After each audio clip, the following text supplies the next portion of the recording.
Nothing is more important than being in the presence of God, and if there is someone I deeply admire, it is King David. David had a tremendous thirst for the things of God, so much so that today we look to him when we read the Psalms, to see his worship and his surrender before the Lord. I want to read some of his words. "O God, you are my God. Earnestly I seek you. My soul thirsts for you. My whole being longs for you in a dry and weary land where there is no water. I have seen you in the sanctuary and beheld your power and your glory." Psalm 6:3, 1-2. David earnestly sought the presence of God, even when his heart was like dry land. I know many people are going through struggles and problems, and these people prefer to go after a pastor, a friend, or a relative, but they don't have the courage to open their hearts to God. David understood that before the Lord was where he could cry out for help. He knew that God was his refuge, that God was his joy. And many people live seeking God only for what he can give, but they don't seek the heart of God, and that is what matters most. You may seek what God has to offer you, and yet not truly know God. That becomes exhausting. It makes you anxious, because many times God will not want to bless you since he knows that if he gives you what you ask for, it might lead you astray. That's exactly what happened with the prodigal son. He asked his father only for his share of the inheritance, and because the father loved him, he gave it to him. And we know how that ended.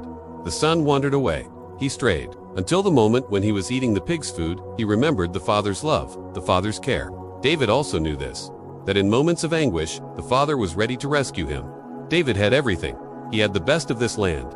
And the Bible truly promises us the best of this land if we obey him. But we must understand that the best of this land is not material things, but God's very presence in our lives. For what good is it if we have everything and do not have God? Jesus said, "What good is it for someone to gain the whole world, yet forfeit their soul?"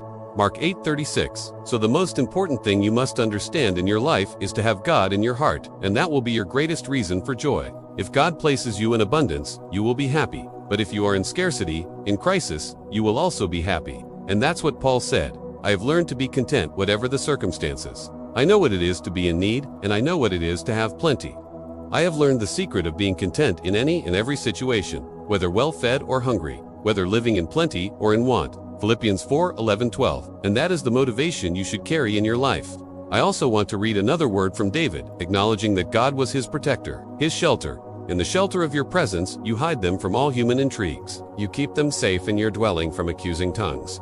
Psalm 31:20. David knew that God was the only one who could hide him from his enemies. Every day we go through many struggles, envious people who criticize us, who want to steal our peace. And if we don't know how to hide under the shadow of the Almighty, we won't find rest. We won't feel safe, because the Bible says, "What good is it to have a house if God is not protecting it? What good is it to rise early to work if God is not the one sustaining us?" So it is God's presence in our lives that makes the difference. And the Bible says in Proverbs that it is the blessing of the Lord that makes one rich, and he adds no sorrow with it.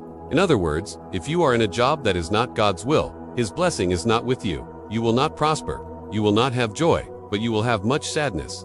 Likewise, if you are in a relationship without God's blessing, you will not be happy. Therefore, call upon the presence of God wherever you are, and he promises that he will protect you, take care of you, and bless you. And that is my desire for you, that starting today, you walk in the presence of God. And walking in the presence of God is not just at church, but exactly where you are, at your job, at your home, especially in the moments when you are alone with no one around.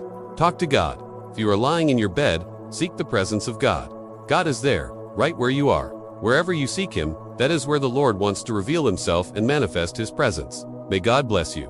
I hope you enjoyed this message, and please share it with your friends. And don't forget to subscribe here to my YouTube channel. A big hug.